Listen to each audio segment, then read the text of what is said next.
You can't replace part of the brain. Like, you treat them the same. A source of truth for the medtech industry. Coexists with the province. Robot understands things automatically. Number one show in the medtech industry. So Stryker got ahead of that and changed in the 90s, built $1 billion company that held up high, a lot of things. State of MedTech with your host, Omar M. Khatib.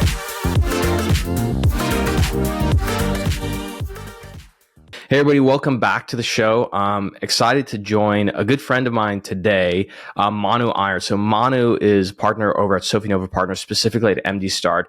The way I found out about Mano was, for those of you who may remember him, Antoine Papernick, who's the chairman of Sofinnova, has been on the show a couple of times, and Antoine actually had this post about something coming full circle, and that was Mano joining Sofinnova. When I looked into it more, Mano's interesting background in the sense that he was a medtech entrepreneur. Sofinnova, I think, invested in one of your companies, and then upon the exit, you ended up joining them. So, in this episode, I'm really excited just to kind of sit down and talk to you about not only your journey and story, but also like what's that like, the lessons learned both from the, medtech entrepreneurial side and also the venture side. And I'm sure we'll cover a lot of interesting stories. So, thanks for joining the show. Thank you, Omar. Great to be with you. And look forward to covering a range of topics with you. Happy to talk about my path, my journey. I think it's been a non-traditional one. So happy to get into it. Totally. So maybe let's start with the first thing, which is where did you grow up? How did you grow up? And how did you end up into, in the great world of medtech? So I was actually born and raised in New York City in the mid 70s and raised in the early 80s. I think New York was a different time back then.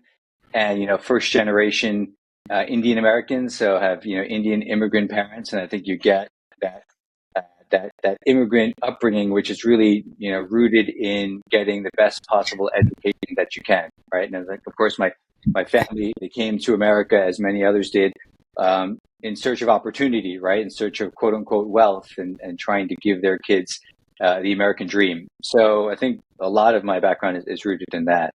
What borough of New York did you grow up in? So I was born in Brooklyn, but really raised in Queens. So spent most of my upbringing there and really commuting out of Queens. And I spent at least the middle school and high school years commuting 2 hours each way to get this, higher quality education, if you will. Now in hindsight, I'm not sure I would do that to my kids, but I understand the premise behind it. And I think that journey also, and the actual physical journey of traveling 4 hours a day and the New York City subway system, also, I think there are probably some important lessons learned there as well. Primarily developing a calculated risk mentality, I would say, especially in trying to navigate New York City in the 80s. There, we both have kids. I don't think I would do the same thing to my kid, but for me, over the summers, I would go back to Istanbul, which is, similar to New York. And as a kid, I would ride the bus and take taxis and subways and stuff. And I think there's something to be said about as a kid when you're by yourself and navigating those worlds, right?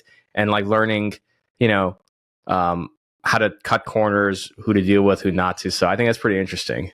No question. I think it's a really important point, that while it was some degree of torture getting up at, I think 4:45 in the morning and getting home late and trying to figure out how to do your homework on the train, and a certain amount of sleep deprivation, if you will. But there is an element of really learning how to be independent, right, at a fairly young age. And I think I developed a bit of a chameleon attitude or chameleon approach, if you will, and being able to kind of slip in and out of situations and feel comfortable, frankly, in very different environments and very different environments, which are kind of mostly populated with adults at a fairly young age. So, you get some of the survival instincts, you get some of just common sense, if you will, right? I think just how to navigate the real world, maybe earlier than I would have liked, but I think it's worked out well. Nice. And so then education wise, kind of fast forward through that and tell us I'm just curious how you got into this industry, because with the exception of I think Henry Peck over at LSI, I don't know anybody who from a young childhood years, maybe you, was oh, I'm going to go into medtech. So right. What did you originally start out thinking you were going to do? And then how did you end up in the space? Quick commercial break. If you're a medtech startup founder or an investor, I want you to think about something. Imagine a place where deals actually get done. You're not just getting lost in the chaos of a crowded convention hall. A place where it's a who's who of medtech, where the best minds are coming together, not just to network, but really shape the future. That to me is LSI. And in 2025, LSI USA is back. This past year, they brought over 1,500 executives from innovative companies, investment firms, venture capital, etc., all together. And they're doing it once again. From the investment side, they have people from family offices, global strategics, private equity firms, venture capital offices. And then from the startup side, especially spanning all kinds of exciting areas from cardiovascular to neurology to AI, robotics, and more. LSI is more than just a conference. It's a curated experience where real business takes place in a world-class venue, being the Waldorf Astoria in beautiful Dana Point, right on Monarch Beach. Now, why LSI? Well, they do things differently. For me, they're the epicenter of medtech, where they offer a platform for emerging leaders to present, pitch, and partner with the best. And with more top funds attending than ever before, LSI 2025 is going to be, in my opinion, probably the highest investor to attendee ratio yet, meaning more meaningful connections with venture capitalists, private equity firms, angel groups, and more. Plus, for nearly 2 decades, LSI has really been a cornerstone of the medtech ecosystem. Their events, market intelligence, and media reach have empowered leaders to make strategic decisions, drive innovation, and create better outcomes for patients around the world. It's more than just a conference. It's about challenging convention and catalyzing innovation. Plus, I got to give a shout out to the LSI team. Some of the best panels I've ever seen all happen at LSI. So, if you want to make sure to secure your ticket, because again, this is a limited conference in a limited venue, go to lsiusasummit.com and immediately book your ticket. Go ahead and get your ticket. And if you're a startup CEO, I can't emphasize this enough. Your greatest ROI is probably going to come from applying to present, because you're going to get a beautifully produced video, a lot of exposure, and more importantly, the opportunity to refine your pitch. So go to lsiusasummit.com. And when I see you at the summit next year, be sure to say hi. Now, back to the show. So going back to that, Indian immigrant mentality, you're allowed to either become a doctor, lawyer, or an engineer. And maybe it's similar in your family. And so I think the first two were clearly less likely as I age. And I think the engineers seemed to be the logical path because I was good at math and science, which I later learned is not really the best premise for becoming an engineer. But that was at least, the direction I was going. And I studied engineering in college. And I think it, of course, it became a great platform to get other jobs. But I think what really saved me was that my university, and I went to, RIT in Rochester, New York, which is a great technical university. They required that you do 5 semesters of internships, and they were on a quarter system. So that was about 1.5 years overall. And so it was a 5-year program instead of a 4-year program, which in hindsight, I think it was just crucial, and I would recommend to anyone, considering going to university in general. The practical experience gained there benefited me for the rest of my career. And really, it was the decision maker in terms of going into medtech, because I did my first 2 semesters at a diesel engine manufacturing company, which was great. People were very nice. But I very quickly realized that career path was not for me. And I know it's funny because I was waiting to get my next internship, and actually the semester had ended, and these were the days where you sent cover letters through the mail. Not much was done via email, and the semester had ended, and I didn't have a job. And I did a phone interview with someone at a company called Arrow International, and the only thing I could find out about Arrow was Arrow Electronics, which was a very different company. And so I did this phone interview, and a couple of days later, I actually get a call back, and he said, "Well, sure, we'd love to have you as an intern. Come on down to Reading, Pennsylvania." And so, Omar, I knew nothing about this industry. I knew nothing about this company.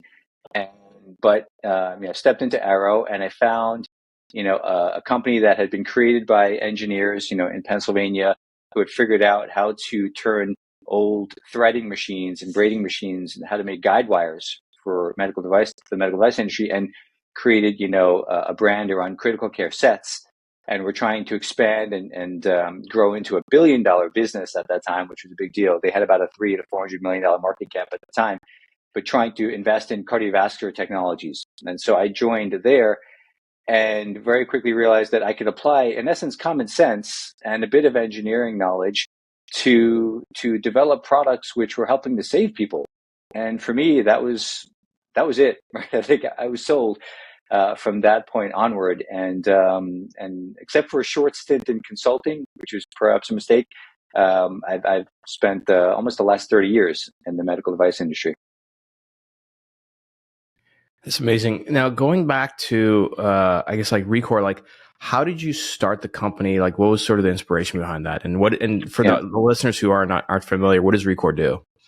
Yeah, so if you don't mind, maybe I could just fill the gap there, because there's another company that I started and also exited successfully in the meantime, which I think is important.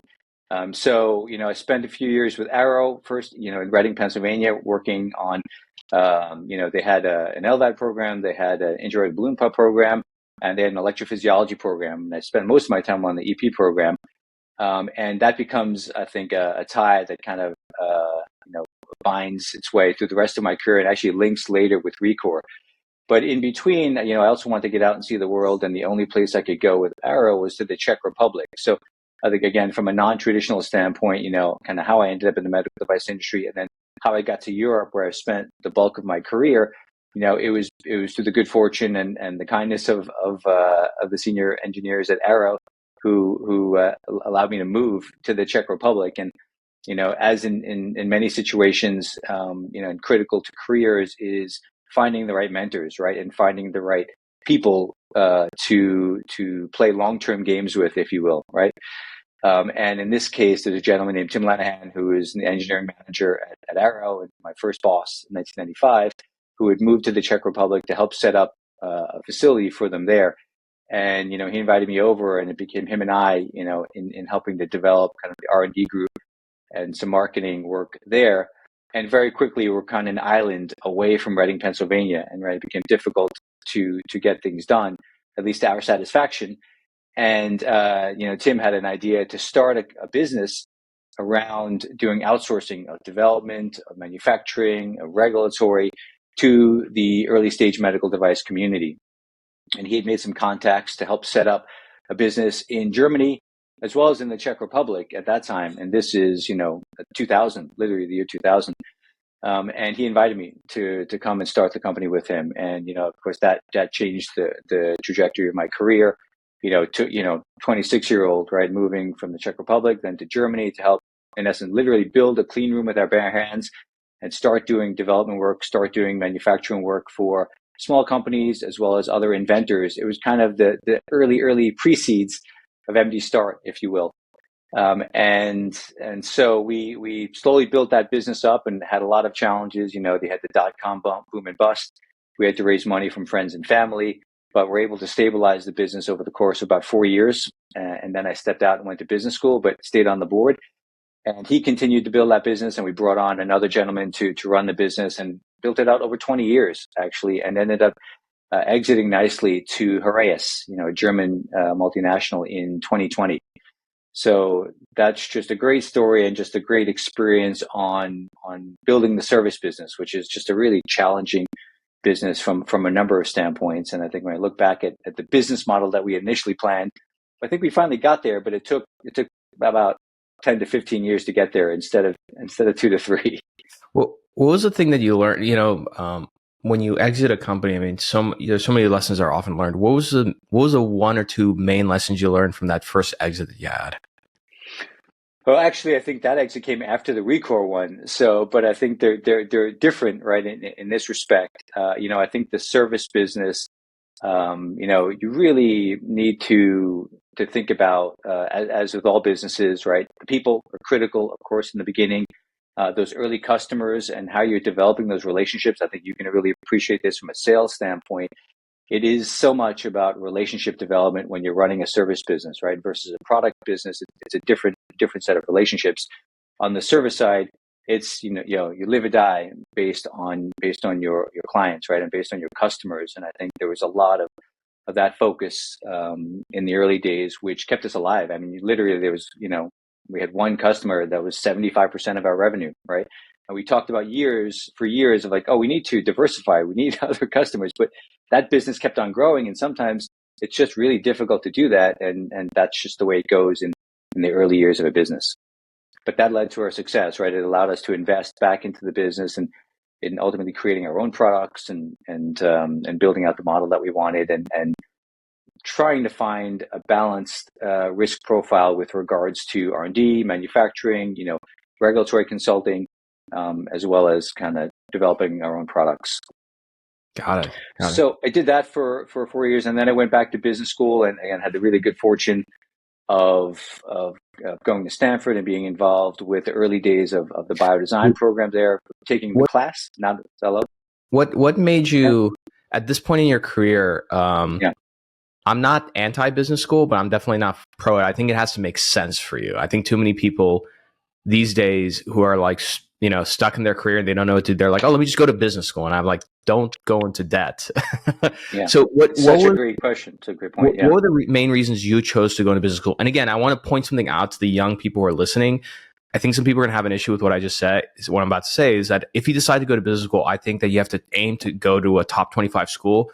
And then one that makes sense. So like Stanford's business school makes a lot of sense because it's a top 5 business school, but their biodesign is like one of the top in the world for medtech. So it makes a lot of sense. So what were your reasons for going to business school?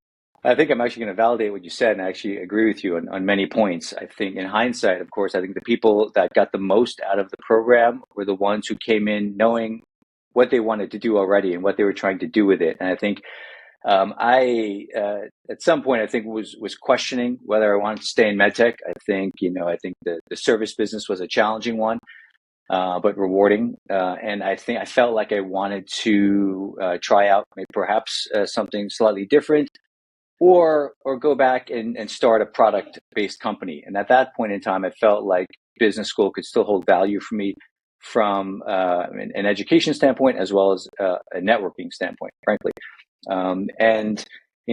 After going through that program, I think, what sticks to this day is, of course, my experience within the biodesign program and the design school, early days of the design school, which kind of is the feeder for the platform for biodesign. I think it is the Stanford's focus on teaching general leadership, right, instead of focusing on business topics, because I think, especially these days, wasn't the case back then, but you can get a business school education on YouTube, right? So the half-life of the educational piece is a YouTube video. So, and then the last and probably the strongest piece is the network. I mean, just the class there and the teachers there are exceptional. And I'm still engaged, involved in the things that my classmates are doing are absolutely phenomenal. So I think that continues to be inspiration for me, right? Because I think when you break it down, what is business? What is a business education, right? I mean, it's general, right? There's all aspects of life that apply to having a successful business career, and I think I can speak to that. So I think that validates what you said. So coming out of there, like, what were some of the main lessons you learned, and how did that translate into what you were doing at the time? Because I think Recore was still going on, correct? No, Recore had not started yet. So, but I think there is a link. We're talking about 2006. And one last point on that, on your point about the cost. There is the business school term you learn opportunity cost, right? Which is used quite a bit. Of, if you spend your time here, you can't spend your time there, right? And if you're spending 2 years in business school, you're not earning any money, right? And I came out of business school, I went later in life. So I think the average age there is around 26 entering and 28 exiting. I entered at 30 and I exited at 32. And you'll love this. At the age of 32, I graduated business school with a net worth of negative $150,000. And so, and it was a bit cheaper to go to school then than it is now. So the question is, was it worth it? And I would still tell you it was absolutely worth it. And I think I left school and, I look at that number in hindsight and I have to laugh, but it didn't seem to matter at that point in time, right? I think what mattered was that I felt like I was making the right investments in my life and myself and my career, right? I can say that in hindsight. I'm not sure how actively I was thinking about it at that time, but I think there is one overarching principle and question which I've I think, realized that I've asked myself at these pivotal moments, which is, what am I going to regret not doing, in essence, right? There's usually a few paths ahead of me, and it's like, well, what am I going to regret not doing? And I think at Arrow, it was, well, I'm going to regret not moving to the Czech Republic. I moved, right? From there, I was like, well, I'm going to regret not helping Tim start this company in CMI. So I did that, right? And then I'm going to regret not going to Stanford Business School. For some reason, it had just been seed planted, years before. And I had the good fortune to get in. So I was like, I'm definitely going to take advantage of that, even though there were many other paths, right, that I could have taken. And I got into the 5 other schools I applied to as well. Stanford just called to me, right?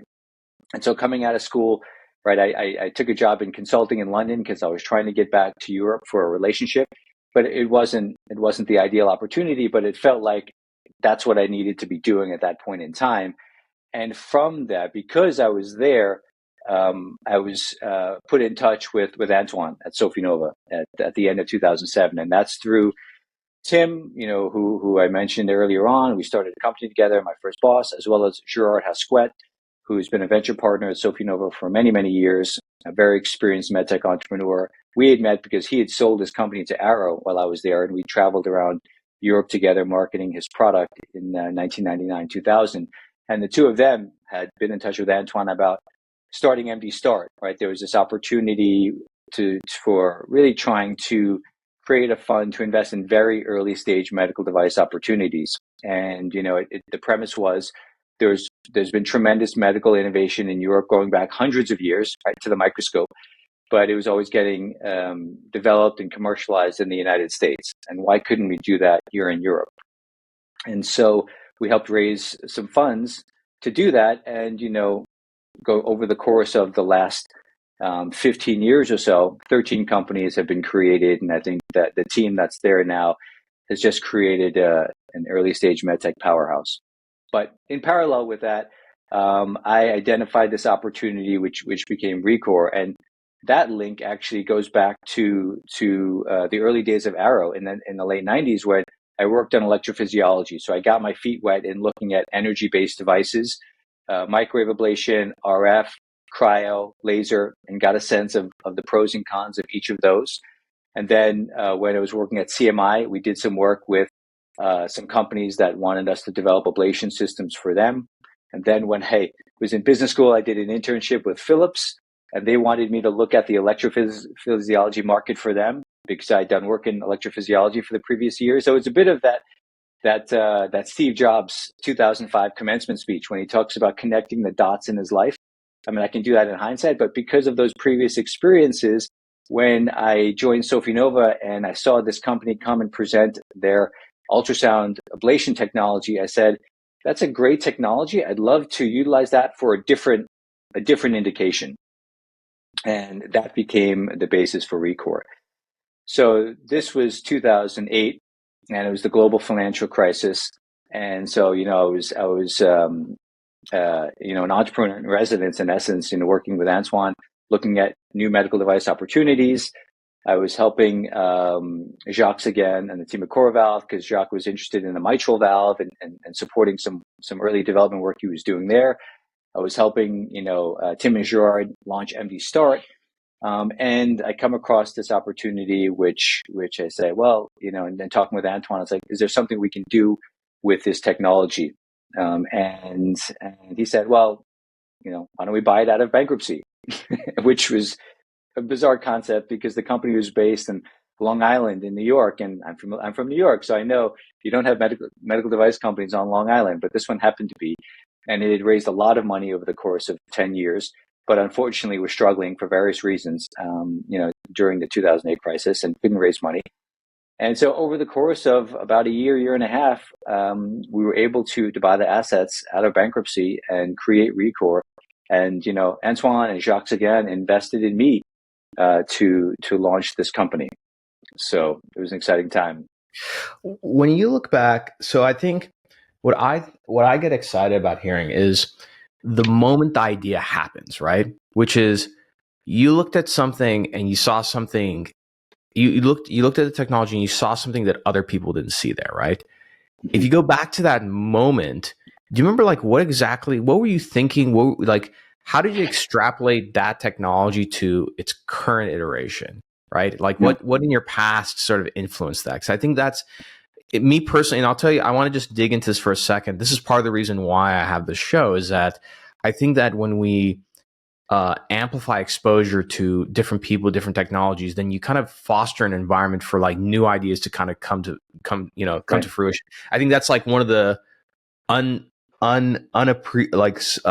unappreciated parts of like social media and the internet, right? Yes. No, it's a great question, and so I think there's a few points there. I think the first was, being in a mid-sized company like Arrow, and then doing this internship and having exposure to electrophysiology and energy-based systems over the course of 10 years was fundamental to this, right? And just over that period of time, just growth in my own career and gaining confidence and experience with these types of technologies was fundamental to being able to look at the next technology and saying, oh, that's the one. It's kind of like when you're looking for a house. When you look at your first house, you don't know what you're looking for necessarily, but after you look at your 10th or your 20th or 30th, you get very comfortable with what you like and what you don't, right? So in this case, I think when I saw the technology, I can immediately recognize the pros and cons, and of course there's certainly cons, but for the specific clinical indications that we were looking at, for me, it became a no-brainer, right? And so I think initially, frankly, when we started looking at it in 2008, it was under the lens of mitral valve. Could we utilize an energy-based system to denature collagen in the mitral annulus to shrink the tissue in a non-invasive way? And I said, if that's feasible clinically, then I think this is the best technology to do that, right? And there had been some science up until that point, preclinical science, which indicated that could be feasible. And in parallel, since it took so long to acquire the assets of this company, renal denervation also emerged, right? Medtronic made a large investment in the company already in January of 2009. And that immediately popped up on the radar because they were working with the same interventional cardiologist who we were speaking to. And I said, well, if that premise works, if denervating the nerves around the renal arteries and reduces sympathetic tone, and that has a positive impact on blood pressure, then this technology is likely the safest and most effective way to do that. And it took a very long time to prove that out, but ultimately that has proven to be true. And I will say in the early days, I think, to the younger folks of your audience, I think it's also important, I think, and a lot of key members of the medtech community, I think, state this also repeatedly. When you believe something, you have to stick to it, right? You've got to stick to your guns. I think I spoke to a lot of investors in those early days, and frankly, I got laughed at a number of times. And I won't name names, but or more likely, people would take the call because it was a reference from Sofinova, but I wouldn't get a second call. And so I was young. I mean, I was 35-year-old starting at taking this leap into this big opportunity. And yes, I was backed by Sofinnova, but that wasn't necessarily enough. But I believed, right? I believed intensely in the premise of this approach and in the clinical path that we were taking. And so I think ultimately you just need one person to believe in you, right? And that was Antoine, right? For the whole journey. I mean, Jacques was certainly there as well and put in a lot of his own money. So they were critical to this. They were critical to the creation of Recore and the growth of it. And then other investors came along thereafter. Just for new founders to hear, roughly how many investors do you speak to and you got rejected by, if you get a rough number? I mean, I would say 100, right? I mean, I spoke to anyone who would listen, frankly, right? I remember going to JP Morgan in the early years and of course, just doing a lot of calls from the office in Paris to investors, primarily, of course, in the United States, in Europe, and in Israel, maybe a few in Asia back then. And it was challenging, right? Early stage medtech has always been challenging, of course, but it was definitely very, very difficult to raise money at that early stage. But I was fortunate to be able to bring on have a very strong board, right? Jay Watkins came on as chairman. Frank Litvak was there, Antoine, Jacques. So just really experienced people in the medtech industry to guide me, frankly, as a young CEO, right, to navigate the the entrepreneurial side, which Jay was so fundamental in doing, and Frank, and then of course Antoine on the investment side. And I would say, as I said, when I started working at Sofinnova, one of the investments made at that time was a company called Coaxia, and it was a stroke company, and it was led by Andy Weiss. And got to know Andy, and Andy became a mentor to me in that period of time. So that when after a few years of Recore and navigating the roller coaster of renal denervation, things were actually looking up.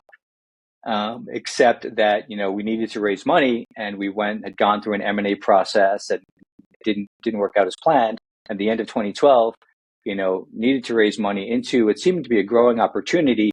But it was me and an engineer in Long Island and a consulting regulatory person, and we really needed to build an infrastructure, needed to build process, needed to build governance, and really needed to build maturity, right? And I think that was at that point when Andy became available, and I had the good fortune to in discussions with Antoine, who was the primary investor, say let's bring on Andy as CEO, and had the ability to make that choice before the choice was made for me, if you will.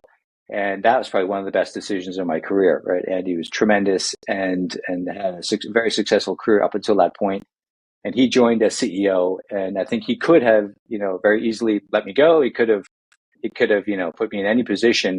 But he really, let me be that black sheep, if you will, that chameleon that I've always been, and was the one person who, wasn't hired for the job that I was in, but he found, roles for me to be the jack of all trades, and frankly support him, right, in on the business development side, on the marketing side, and on the clinical recruitment side, and anything that the business needed.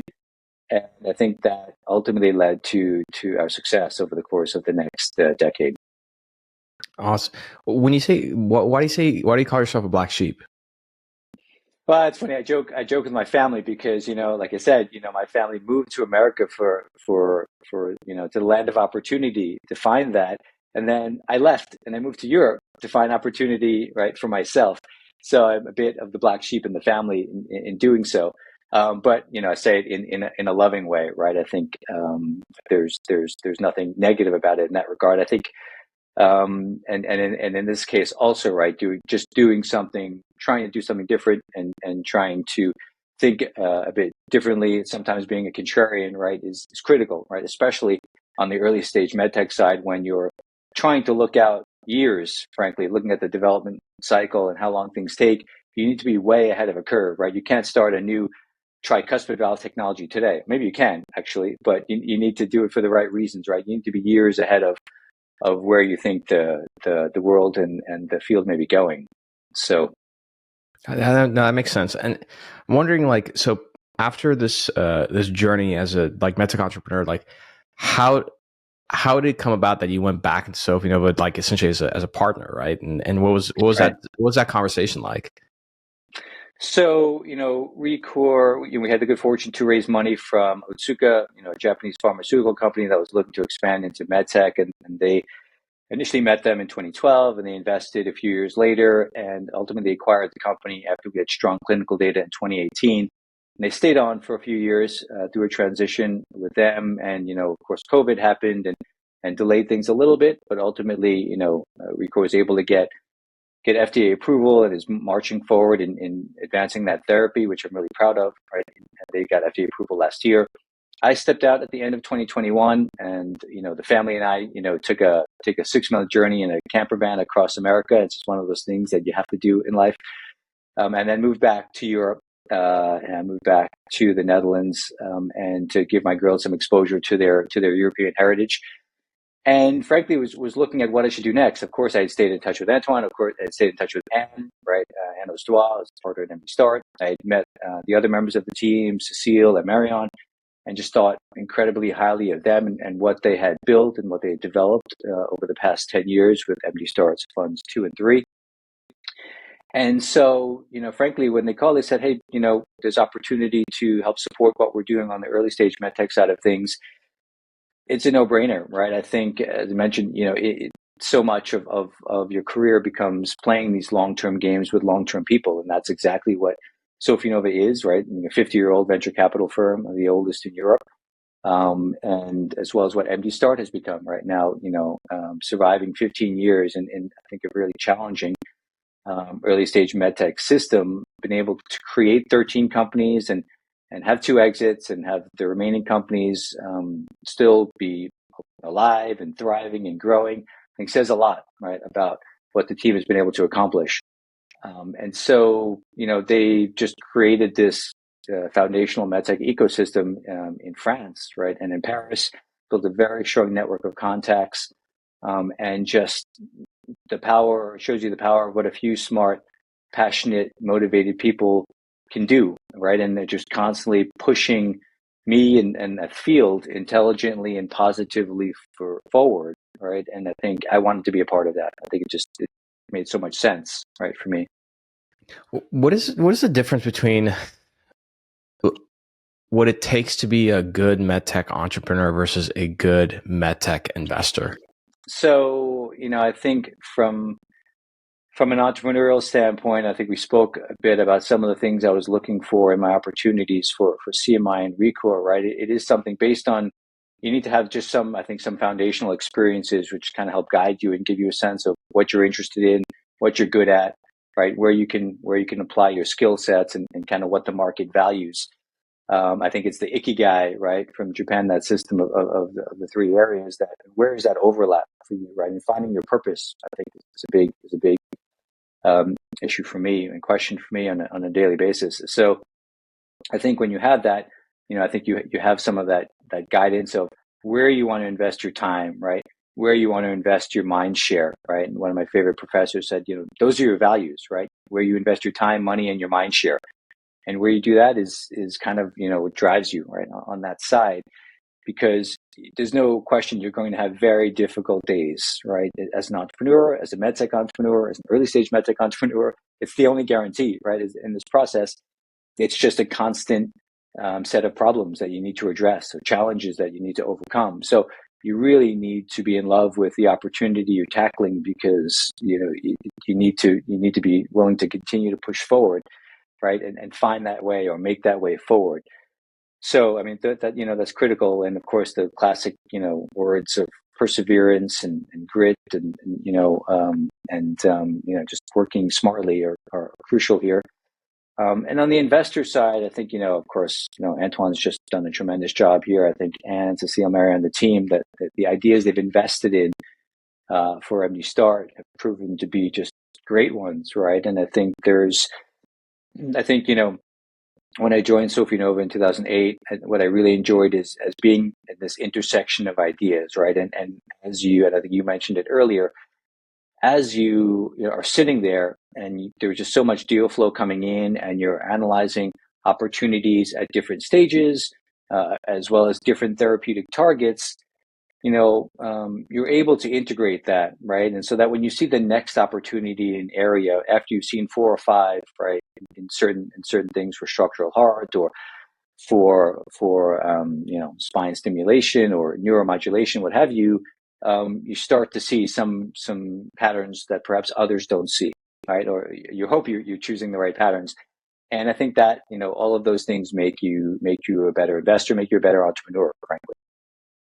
Yeah, I think I completely agree. And I think it's interesting to see the dynamic between like investor versus entrepreneur. And there's not a lot of them. I mean, I can't think of many of them. And so which of the two do you feel like you're more at heart? So actually, I had a better way to ask. Okay. A better way. This is a little bit better. Are you an entrepreneur trying to be a VC, or do you feel like you're a VC trying to be an entrepreneur? I think I'm an entrepreneur trying to be an entrepreneur, frankly. And so I'm not sure. I see myself in the classic investment hat. And I think that's, again, what's really attractive about MD Start, right? We are all operators, first and foremost. So yes, we are investing in an idea, but that idea does not move forward unless we drive it forward on a daily basis. Right now, all of us are running companies, and the goal is to create some order from chaos, right? And I think that's what I really enjoy. That's what drives me. And I think it's this really early stage, working with a few smart, motivated, passionate people. No nonsense, no BS. Like this is difficult enough, right? Don't have time for those other personality issues. We are all focused on the same goal and really trying to drive that forward, right? In the beginning, you have to do everything, right? You've got to create the business. You've got to do the legal filings. You've got to, put the plan together. You've got to, be supporting bench testing, go, do animal cases, do everything. And that's great. Sometimes people ask me, "Oh, what's your typical day like?" I'm like, there's no such thing. And that's what I love. Like, I could not live in an environment where I had a typical day, right? That just doesn't work for me. And some days I can work here from my office, and others it's, I'm on the road. And I think that also that interaction with, again, within a small group, but also interaction with the clinical community. I think I've learned so much and been so enriched by spending so many years with the cardiology community, right, on the Recore side. Now I'm working within the vascular surgery community for a new opportunity. And so I think the clinicians, and I've got, of course, a number of doctors in my Indian family. I think it's just that it connects you closer to that purpose of feeling like you're doing something good, right? You're working towards something good and helping develop a new therapy that's going to help patients. Absolutely. And are you able to talk a little bit more about the new opportunity that you're working on? Or are you guys still stealth? How much can you tell us? So yeah, we're still in stealth mode. I think more will come out in 2025, and I'm excited to talk to you again, Omar. And I'm sure we'll say more at that point in time. But thanks. But exciting opportunity with folks we know well, folks who are founders of another MD Start company that's exited. So, but really exciting new opportunity. Can you give us a name? I'll share with you next time. Next time in 2025. In 2025. Yes. Yeah. Absolutely. So I wonder, just like as we kind of like wrap up, like what were, you have like a really fascinating background in terms of like it really being full circle as an entrepreneur, as a venture partner, and now back as an entrepreneur. Along the way, who were some of the people that mentored you, and what were kind of the lessons that you got from them? Let's say painful lessons. No, painful lessons. Well, so I mentioned Tim Lanahan, I mentioned Gerard Hasquet. Of course, I've been Antoine, is fundamental here. Andy Weiss. I mean, those are four critical individuals, right, in my career path. There are a number of others, right? So if I haven't forgotten those folks, not to mention kind of family and friends. But, each of them, right, are successful entrepreneurs or investors, CEOs, right, in their own right. They all brought different talents, so I learned different things from them at different stages of my life as well, right? And so, it's not painful lessons as much as the path is challenging and difficult, and, surround yourself with smart, motivated people who believe in you, right? And they either, overtly or inadvertently were willing to invest in me, right? They invested their time and they were willing to build their careers alongside mine. So, for that, I'm forever indebted, right? Because I'm sure I gained a lot more from them than they gained from me. But, Tim and Gerard taught me just, the skill sets needed to be a successful entrepreneur, frankly. Andy came on and, had been just such a successful executive, right? And he's built companies from early stage, gone public, many years at Medtronic. And so I really learned the importance of process, of governance, of culture, of really instituting that to grow a business, right? And so just tremendous lessons in the latter years of Recore. And then, of course, Antoine is just, one of a kind from an investor standpoint. And, there's just so much there from over the trust and respect and integrity of working alongside someone, right? And being a board member and champion of this approach and learning how he does this on other boards as well, right? And I'm sitting with him on another board at the moment, and it's a constant set of practical lessons of how to think about, right, making an investment and then managing that investment over time.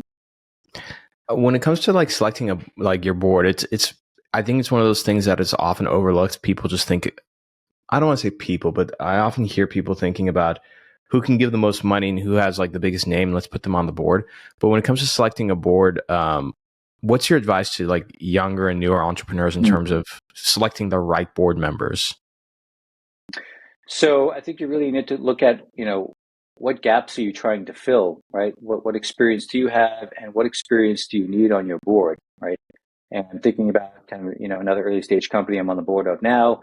Of course, you've got investors who put in capital, and of course they bring their networks. And I think, there's no probably a bit of irony that the word work is dominant in network, right? It is a lot of work to build that. And I think you want people who bring that strong network of contacts to the table, the contacts that you need, whether it's on, engineering supply houses or, regulatory firms, reimbursement background, strategic contacts. I mean, each part of that is critical. It depends on your product, depends on your stage.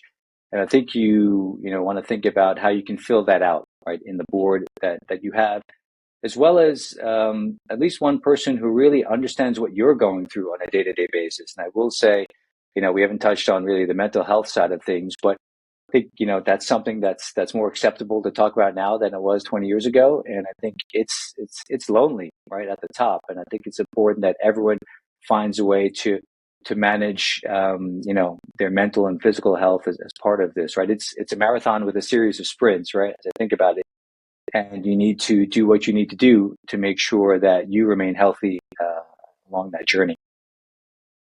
Yeah, I completely agree with you on that. And I feel that a lot of times, me being an entrepreneur, I'm not a venture-backed company, but I'm a small business owner.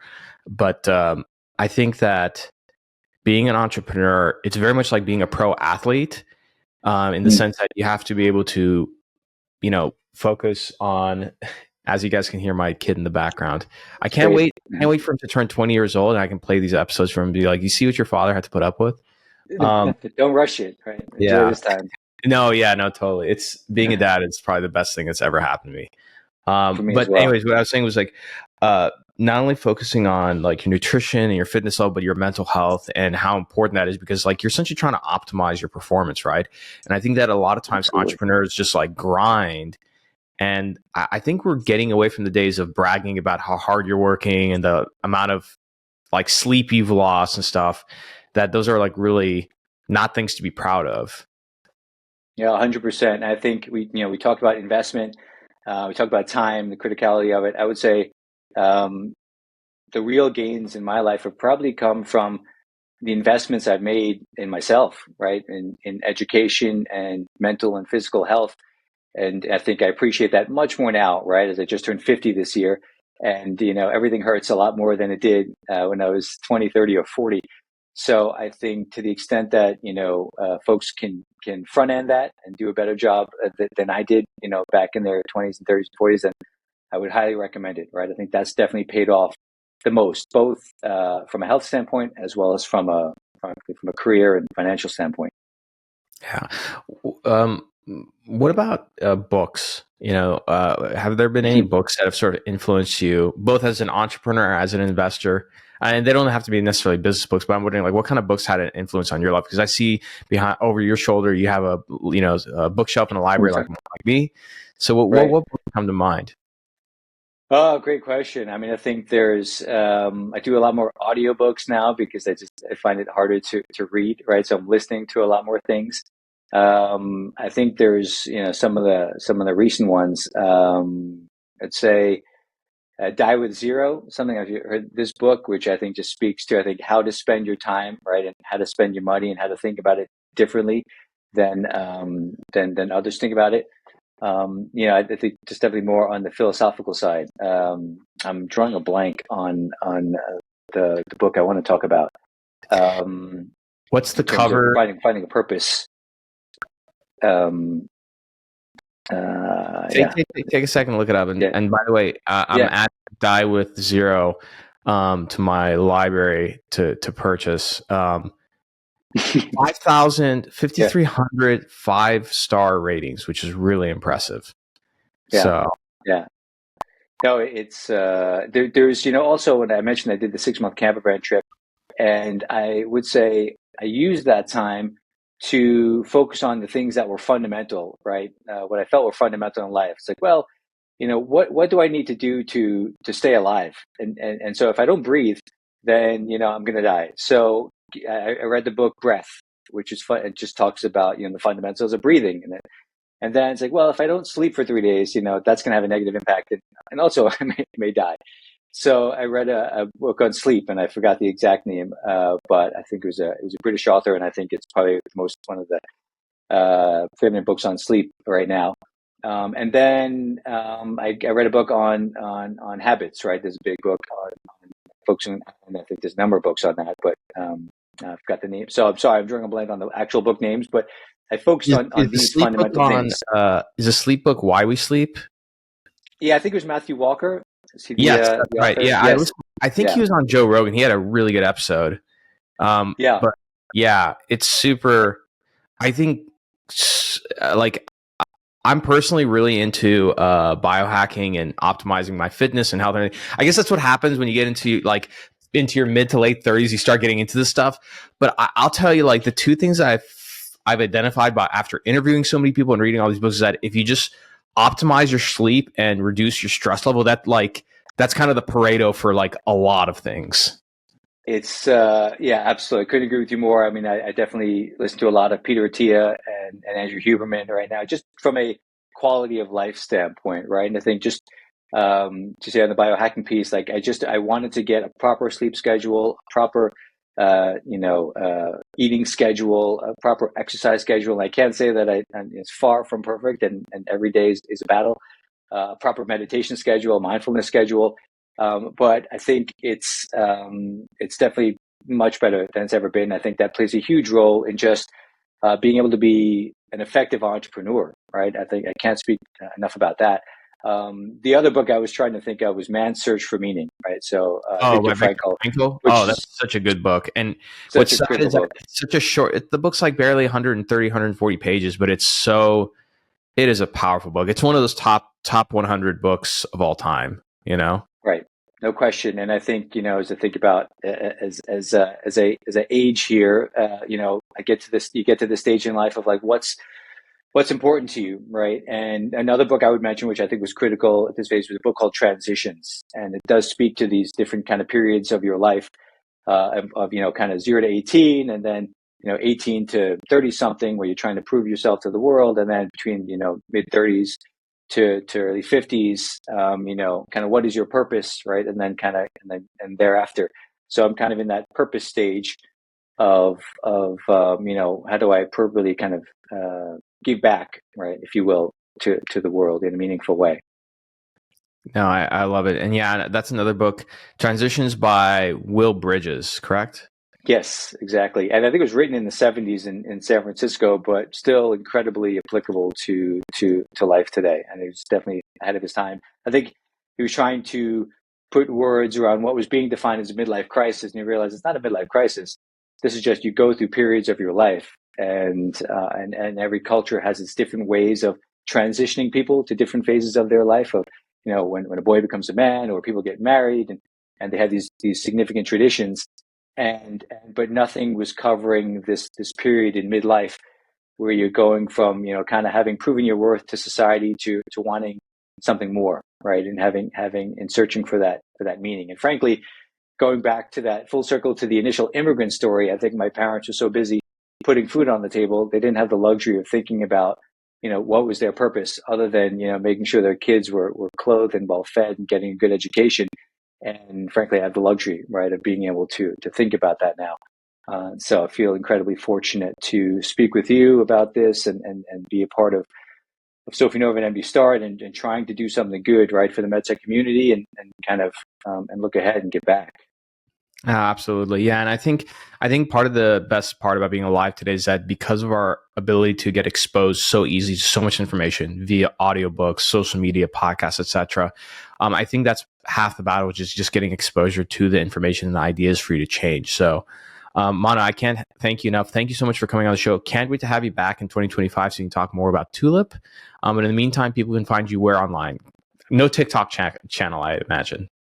I do not. I'm actually primarily on LinkedIn, so happy to hear from folks there, and of course can reach me via Sofinnova or MD Start channels. But happy to connect with folks and happy to support these efforts. I think what you're doing for the community is great, and thank you so much for having me. Oh, it's my pleasure. Thank you, Mano. And thank you all to the audience who are listening. Be sure to like and subscribe. We're the #1 show for a reason. Give us a 5-star rating, and we'll see you all next time. Thanks for checking out this episode. If you want to do me a big favor and join so many other people who have helped grow this podcast, take a second and look below. If you're on Apple, give us 5 stars and write a short review. If you're on Spotify, just give us 5 stars. And if you're on YouTube, hit the like button. And most importantly, if you can, subscribe. We release so many different episodes that you may miss. Be sure to subscribe and turn your notifications on. You get extra points with me if you subscribe across all 3 channels. Thank you so much. And if you felt like this episode helped you, send this to somebody who'd really enjoy and appreciate it. Share and spread the love. We'll see you all next time.